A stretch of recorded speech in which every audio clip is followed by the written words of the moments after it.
So this is me in civilian clothes, not in the not in the car working uniform, but more work uniform. We're going to take the car to work today, just to make sure it gets up to temperature fine. Like I say, we've got this car show to go to on Sunday, so it needs to be ready for that.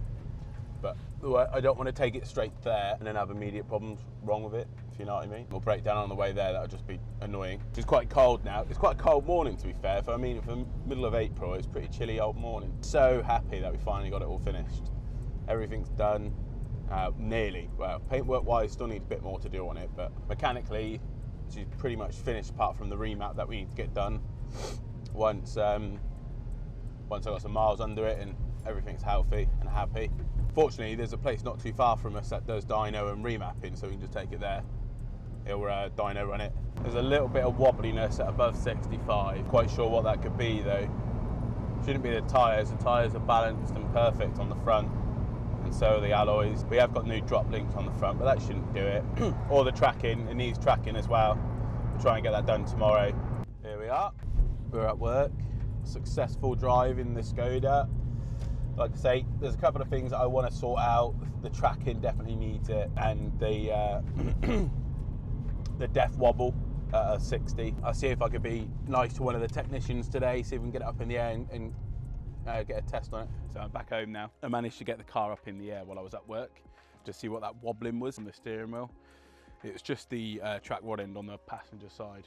So we'll grab one of those tomorrow and get that fitted before Sunday. It's Wednesday now, so we'll grab that tomorrow when everyone's back open. Get it fitted Friday, and hopefully that'll be good. The rest of it drove perfectly fine, no issues at all, no boost leaks, no pop-offs, no knocks and bangs that I wouldn't hit. There's a little bit of rubbing on that passenger side as well. I grabbed some new number plates while I was at work, because the ones that are on it are pretty rotten. I always think number plates set off a car, you know. Nice new ones. I don't like the 4D and 3D and gel, that bollocks. Just normal number plates. So I'll drill those, put those on, and then we're pretty much square until those track buttons. Number plates are on, they look so much better. I don't know why it's such a small little thing, but when they're new, they just look so clean. I think it's like such a little thing that, I don't know, just triggers me in a good way. They look so much better, man. I haven't done anything with the track rod in, there's no point until I got the part. We've put our Instagram handle on the Skoda and on the Audi. First mod of the channel on the Audi is a sticker. Beautiful, beautiful.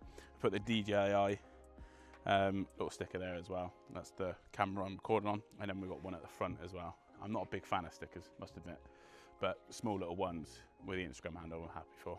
But yeah, anyway, that's it for today. I'm gonna go in. Oh yeah, oh my God. I've just found out, as a kid growing up, well, not even as a kid, as like a young adult, I used to watch Fast and Loud every single day, every episode, every season. I used to love it. And even when my son was born, we watched it. Here he is. Even when he was born, I watched it every single day with him, and he was absolutely hooked on it. Completely and utterly hooked on it from like 3 months old. And then they cancelled it in like 2020. And it was only today, that I realised that they did full videos on YouTube, like full episodes on YouTube, like new ones. That's what I'm gonna go watch. Go watch them all right now. If I could watch them all at once, that'd be great. So it's a new day. Obviously, when we last drove the car, we realised that the steering had a bit of shaking at above 65-ish. Def wobble, I call it. I got it up in the air at work. Obviously, as I said, I work at a car garage, not as a mechanic, but as a salesperson. I asked one of the technicians if I could borrow his ramp just to get it in the air and see what was causing that def wobble. And it's the passenger side track rod end. There's quite a little play in it, to be fair. I'm surprised I didn't notice it when I was doing the suspension. It could be that what caused it, to be fair. But I've got the new parts, 2 new track rod ends. Fortunately, it's only the ends, don't need the inners, because fucking inners are a nightmare. The only thing I'm worried about is the size of the nut that holds the track rod end on. So I'm just going to jack the car up quickly, get that up in the air, whiz the wheel off. We obviously have tuner bolts with these because the hub, well, not the hub, but the face of the wheel is quite thick. So you have to get special like thin spline sockets. I'll show you when we get one out to be able to put them on and off. So they come with this tool, usually a bit prettier than this. I had to make this one just so it would work. But Yeah, if you can get yourself a proper one with a proper set, rather than being a redneck bitch like me, they'll actually fit fine. But I had to jimmy shift for hours. But let's get them off quick. Obviously, before I jack it up, I'm going to nick the wheels off so I don't have a problem with them later. Getting them up. So that's what they are. They're like thinner, and they have, you go inside rather than out, over the top. So I've got the wheel off. So that's all good. So what I'm replacing is this here. This is your track rod end. Essentially, this attaches to your steering rack, and that's what makes your wheel turn, basically. So this pushes the pinion out and then pushes it back in or pulls it back in as and when you turn the steering wheel. Now, there's a lot of play in this one. It's a bit difficult to show you because there isn't, I haven't got leverage with a wheel on there, but I see it in person when it was up in the air.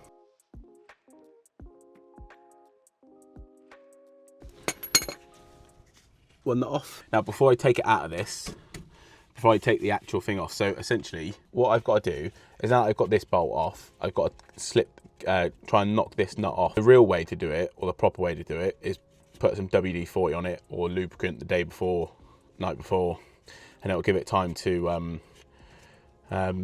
free up, so it isn't so much of a pain in the ass to get off. Because these obviously, this is probably to the age of the car, to the same age of the car, so this is more than likely never been changed.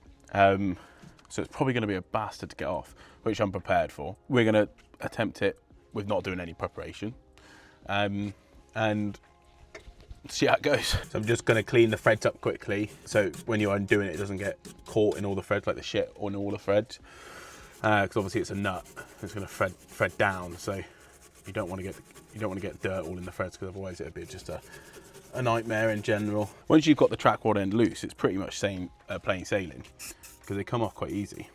Right, so because I'm such a cheap fuck, I didn't have the right spanner. I think it's a 22, maybe a 21mm spanner.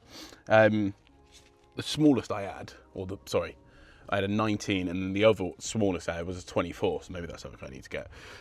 So what I did was just like a trick. All I did was, so I'm going to show you with one hand basically, but I put this on here like this, because it bites just enough, and then I wedge this in just here, because then that closes that gap that I was having, obviously from it being a 24mm to what should be a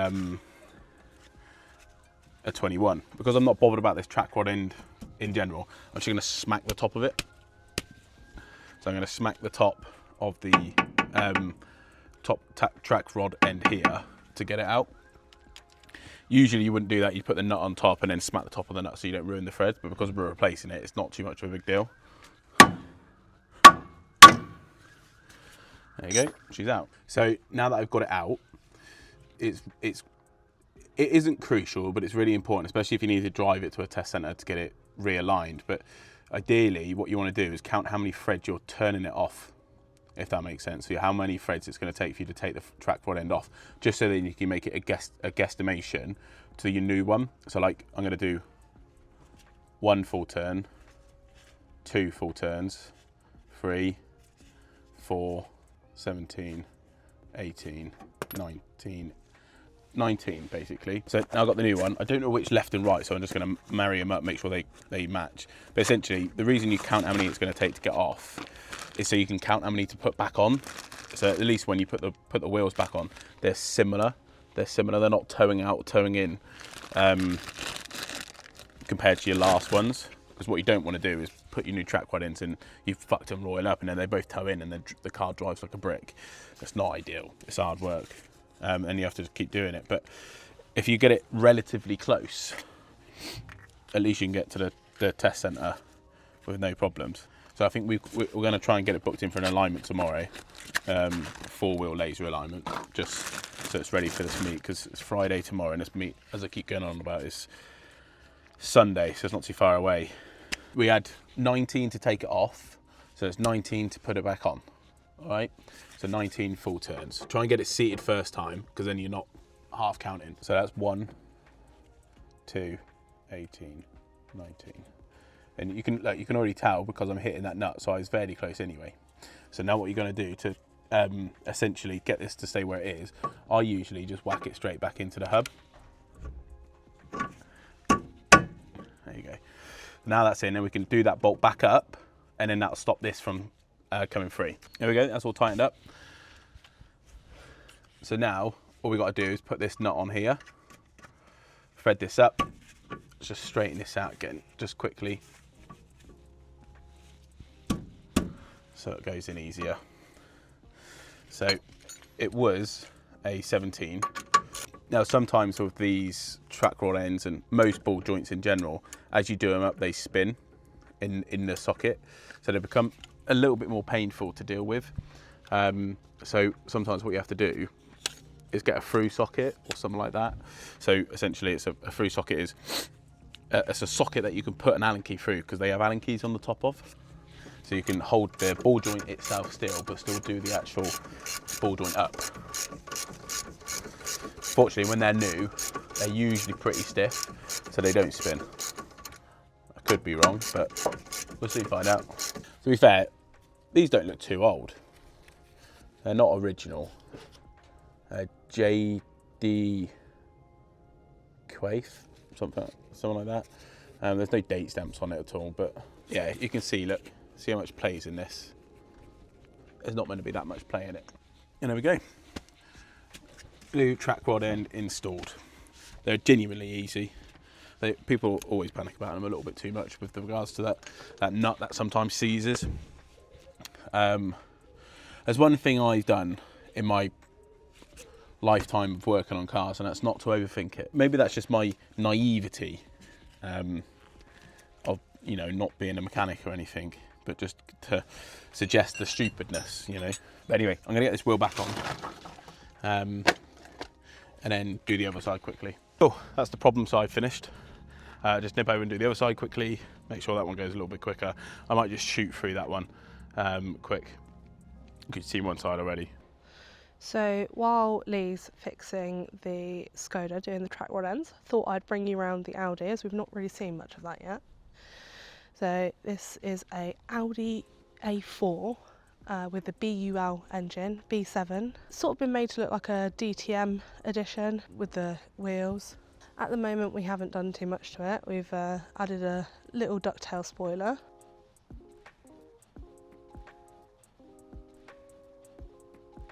It's pretty clean for a car its age. It's got a little bit of rust on the wings, which is expected. Around the arch, and the bonnet isn't in the best condition, but it's fixable. In the inside we have full leather interior. It's the S-line, obviously. We're just going to pop the bonnet and show you what's underneath. So it's pretty bad lighting. Let me get my torch. I don't want God's eye. It's God's eye, the brightest torch known to man. Okay, so we have the R8 coil pack that's been put on. KO3S turbo. It's got a ram air air filter, which we'll probably change, to be honest, because they're not that great. They do have a lot of heat soak because it is just foam. Normally it would come with a sort of like aluminium heat shield case that would sit around the cone, but it hasn't got one. So we'll probably be changing that soon. We'll probably go for something similar that's on the Fabia, like the Dark Side Development one. Doesn't look like anything fancy, it doesn't, but it's got a stage 2 remap with, we think it's Revolt or Rev tuning, somewhere like that. But yeah, it's a lovely car to drive. Lovely car to drive. I use it most days for the school run. We've had this for about 10 months or so. But yeah, so Lee's just put the new one in. Don't know if you can see, just tightening it up. And we should be good for 4-wheel alignment. The reason we're doing 4-wheel is because we've changed the springs and the wheels all round. So it's a full set of Stance Plus street coilovers. And then with the 17-inch ultralight Nürburgrings on it before were just the standard 16-inch Skoda Fabia wheels, which they're pretty beat up. They were bubbling, rusting and literally falling apart with every drive. It is booked in for a dyno and mat, so we'll have some hopefully really good footage of that on the dyno. Everything's all back together, everything's finished. We'll test it in the morning, make sure there's no Still no wobbling. If there is, I'll be fuming. We're going to tidy up And go to and bed. go relax. We're old.